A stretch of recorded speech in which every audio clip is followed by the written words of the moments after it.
welcome to this episode of our show. And they're always fun, favorite topics for me, but this is one that's really close to my heart. And this one is think bigger. It's not even think big, it's think bigger. And the idea is that you're taking what you feel, your path, your purpose, your direction is that you're drawn to, that what you're passionate about. And then you just do this experiment where you really blow it up and you start visualizing if there's absolutely no limitations. And, the limitations that we usually have when we're looking at something big we want to do would be obviously time and money and, time being, the constraints of a job or constraints of, family. But if you really want to go big, if you really want to do this big thing, think bigger. And so that's what this episode is about. But we're first going to recap the last episode, because at the last episode, I kind of threw out there one of my big ideas that I want to accomplish in this lifetime, which is this new type of matchmaking service, one where it feels like an arranged marriage, where you're not doing the picking. And then people, the potential matches, okay, are actually not developing their profile. They're not developing their wish list, that their family members are doing this. That, one of the ideas was date my dad, match my mom, those sort of things, where kids that they are uncomfortable with the loneliness of their parents, and they really feel that if that person had some type of partner or somebody to fill the gaps, that things would feel more in order, they would feel more settled. But, I think I explained this, that like most of my 50-something, 60-something girlfriends, they do not want to be on dating sites. They have one or two horrible experiences and they just check out. And they would really like someone to introduce them to somebody that would be a good match. And I think, so you could match your friends on the site. You could match children matching parents, or parents matching children too. But the whole idea is that you're not doing the picking, that other people are doing the picking for you. And then the second part of it is that they actually, all the people that are on this site, this database of potential people are going through this program. So they're learning how to have an absolutely wonderful relationship. And when I first was introduced to the program, the 3 principles, the host, which is the person that introduced me, is my wonderful friends, Bob and Marty Shell. They host the Happy Class in Akron. And they played this video. And the video was Jan and 𝗘𝗶𝗀𝗴𝗴𝗏. And that's easy to remember because who has 2 first parts of their names, like Bob Roberts, so 𝗘𝗶𝗴𝗏𝗏.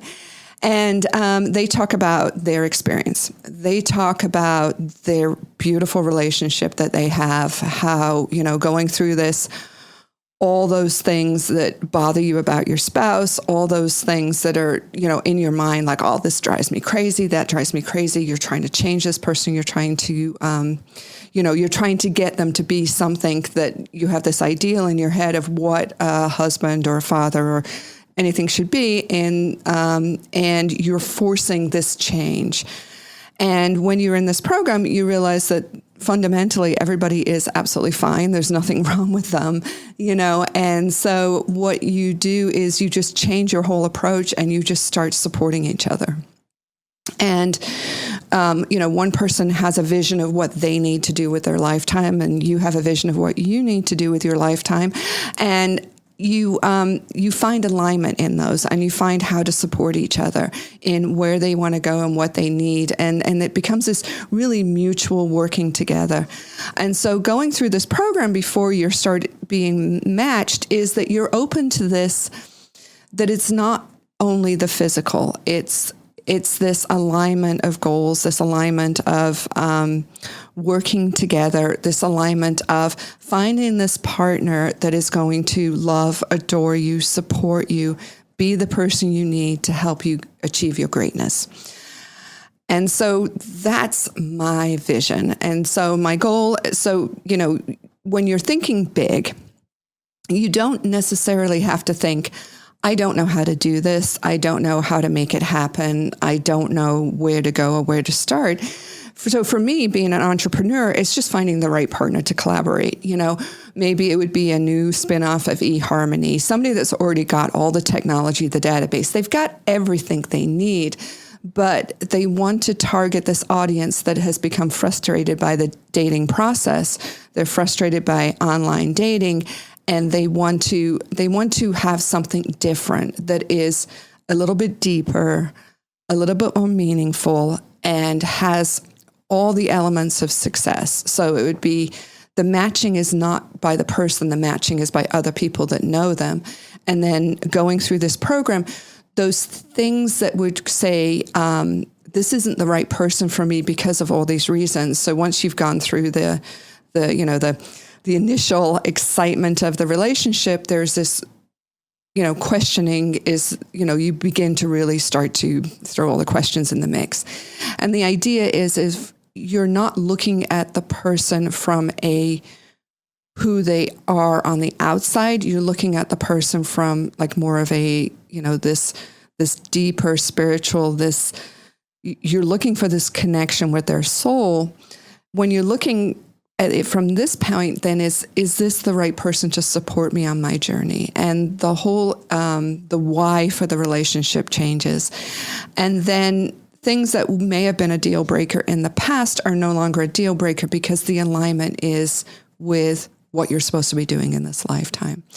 And so the ability to capture that, ability to take away all that, the judgment, which is really what ends up destroying relationships, is judging, is this working? Is that working? Is this person, you just start judging everything. You're taking the judgment out of it, and you're just really looking at the core things. Is there an alignment here that would be successful? And so it's a different model. But it's saying, I've got this idea. I've got this program that works. I've got this amazing relationship that I've had with my husband, that we've gone from this place where a lot of things really bothered me about him. There's those things churning in your mind about them. They're just constantly aggravating you, and where they just no longer bother you anymore. They're no longer issues. It just isn't part of it. And you have this beautiful supportive relationship. And people even come up to us, they go, oh my gosh, you guys have such a wonderful relationship. And we're like, yeah. I've never had the courage to start telling them why. I've never had the courage. So if they listen to this, they're like, why didn't you tell us? But I've never had the courage to say, hey, I've got this program, it actually, really helps build this absolute beautiful relationship. But, it's something that works. So it's the idea that you think bigger. It's the idea that I have these big ideas. I don't have to be the person that actually executes them, but I have a component of this that I can improve, and I can solve some of the biggest problems we face. So one of the problems these are my think bigger ideas. So one of the problems I really want to solve is loneliness. And so the matchmaking is a component of that. The other component of it is these interest groups that have a similar journey to yourself. There is a camaraderie when people have been through the same experiences, but they have the same experiences based on the negative part of it, not the positive part of it, which is we've got through it. We've been able to let go of it. We've been able to find a place where we're happy again. And so whatever that is, that trauma, whatever they went through, that there's this whole group of models that are saying, hey, this is the other side of it, and this is how you get there. So there's this, and so bringing these people together to build awareness that you don't have to stay in the suffering of whatever happened to you, that this is actually part of your journey, and you don't have to suffer. You don't have to be defined by what happened in the past, because when you start to live in the place where you're a perfect soul, you came into this world, you're perfect, you die, that perfect soul dies, and then happens whatever happens after to you. But there's nothing that can be hurt. Like there's nothing that can be destroyed. There's nothing that can be gone.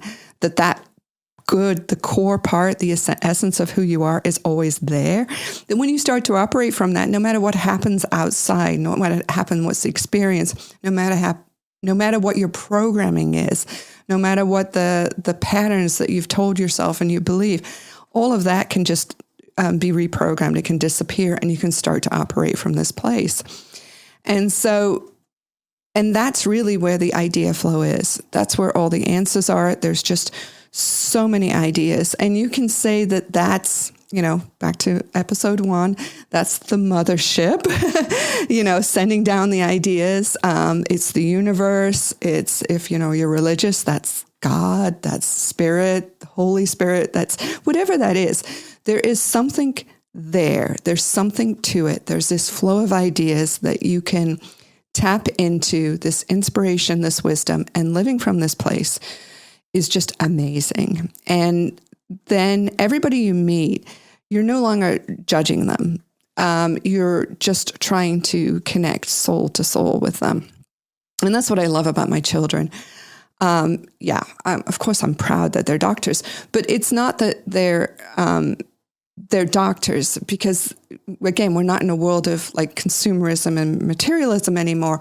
We're in a world of alignment, and they have taken every obstacle and said, that's not an obstacle. And they've worked to what they want to do. But that's not even the proud part. What the proud part is when you see, so I occasionally, obviously I can't be in the room with my daughters, but, when we're in public and there's somebody around us that needs help or they need assistance with something, or we're around an old person, like my oldest daughter, that's her, she loves old people, just loves old people. And the idea is that you see the patient, you see that whole, you see the person, you're not judging the circumstances that got them there. You're not judging, you're just supporting them where they are. And she is just so beautiful at connecting with these old people. It's like a really moving experience. The way she talks to them, the way she connects with them, the way she sees them, to the way she supports them. It's like everything I've been trying to teach them, that they're like, no, Mom, you sound like a cult, Mom. Like that's all that, and that's how your kids are. But they actually got the message. They got the message. They see the person, they support the person, they connect with the person. And that there's this healing moment there where that person is being heard. My goal would be that then that they can show the person that the suffering, the mental suffering component of this doesn't need to be there. Yes, there is a physical suffering. There is physical pain, but we can actually, if you really get good at this, if you really embrace this whole idea and everything, that you don't have to live in your head, you don't have to be churning on the victim of it. I'm never going to be able to do this. I'm never going to be able to do this again. This pain, that pain moves to experiencing it the way animals experience it, where they don't have a conscience. They're aware of it. They can experience the pain. They can have it, but it's not in the forefront where it's creating this mental suffering, because remember, our whole world is thought. So anyway, so that you can help lift that burden of mental suffering. You can teach people, and I don't know how you would do this through your practice other than just model it, but you can teach people that, yes, the rules have changed for you. Yes, the way you show up in this world has changed for you, but there's always possibilities. There's always opportunities. There's always a way to flip this from a negative into a positive, which is everything that we talk about here, is just living in this world of opportunity, and everything is an opportunity. Yes, it is not ideal. Yes, it doesn't align with the plan, but maybe it is the plan. and that you're going to switch, you're going to flip, you're going to move this. So one of my big goals is to eliminate all the mental suffering in the world. It's to eliminate all the judgment, all the isms. Everybody's operating soul to soul. Everybody's out of their head. Like nobody sees anybody as different to themselves. We're all united. We're all operating from this higher place. And we're all open to all the possibilities of what can happen. And so the big goals, so one is the matchmaking. I want to solve loneliness. 2, the big goals are to eliminate mental suffering. 3 is to then develop these like-minded forums that are going to change the world. They're saying, hey, I've used this, I've got past it. Yes, you're still going to have the physical pain, but these are all the ways I've dealt with it. And so it's support groups that are really designed to say, present success. Like, okay, I can't do this anymore, but this is how I flipped it. This is what I'm doing now. I can't do this anymore. And so it's opening up a world of hope and opportunity to everybody that is stuck in their heads. And then, so that's the other model, is these like-minded groups. And then with these like-minded groups that we're solving every problem that the world faces. So where there's drought, how do we bring water? How do we move populations? How do we build jobs for populations? How do we deal with what's going on with the warming of our world?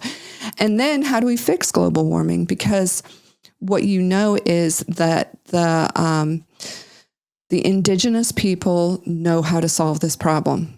You know, the people that are closest to the earth, they know how to solve this problem. And so how do we listen to them, and how do we take their ideas, and how do we execute those ideas? And how can we do it? Because everything's driven by profit.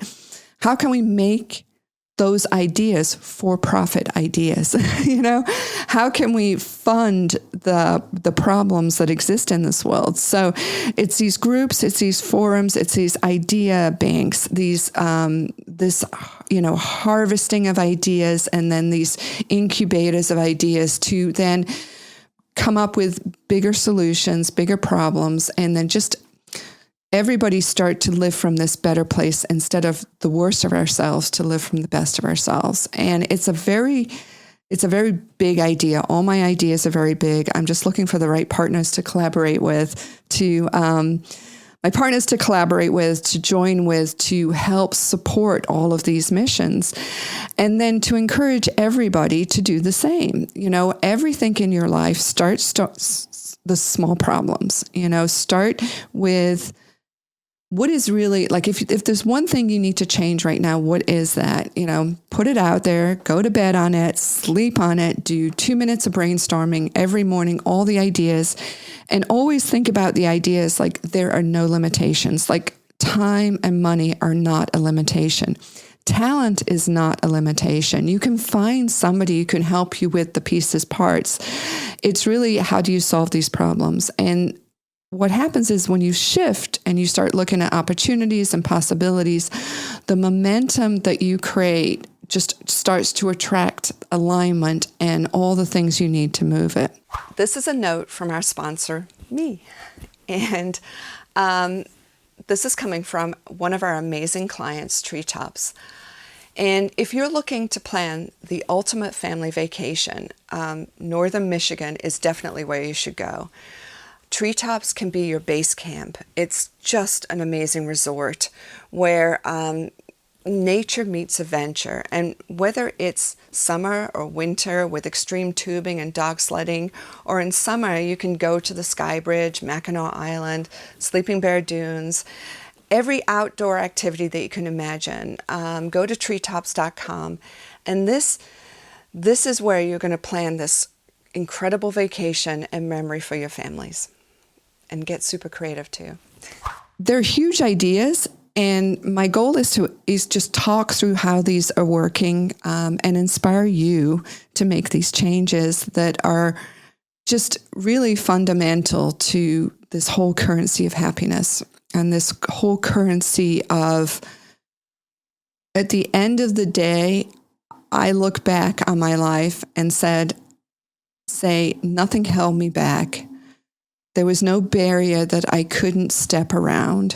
You're not going to push barriers out of the way, but you can come up with creative ways to step around those barriers. There's nothing that stopped me from doing what I was supposed to do in this lifetime, and I feel good about it. And at the end of the day, once you get past everything else, it's the energy of love and kindness, and this positive energy of love that you're just putting more and more and more and more out there. And it's not about you anymore. It becomes about the creation of this, and we talked a little bit about it in the last episode with this vibration where you're constantly doing something bigger, something greater, something where you're changing lives, you're impacting lives, and you're showing people that the suffering doesn't need to be there anymore. That's something it's just built into our programming that we have to worry and churn and suffer and be in our heads about it. And then how to bring out of that, how to bring your greatness, how to bring your potential, and how to bring out what you can do with this lifetime. And so it's operating from a bigger why, it's operating from a bigger purpose. And it just is really exciting to be just hopefully a little voice, a coach that's behind you saying, hey, I did this. These are the big things I accomplished. I just connected with the right partners. I connected with the right people to help me get there. This is how it worked. I didn't have to have $1 bazillion to do this. I work 50 hours a week. I don't have a bazillion hours of time to do this, but I'm going to do these things and I'm going to make them happen. So at the end of the day, it's owning your experience, it's owning your journey, and it's owning your happiness. And I hope this was a little inspirational. And I wish everybody a fantastic week of growth in creativity. Thank you.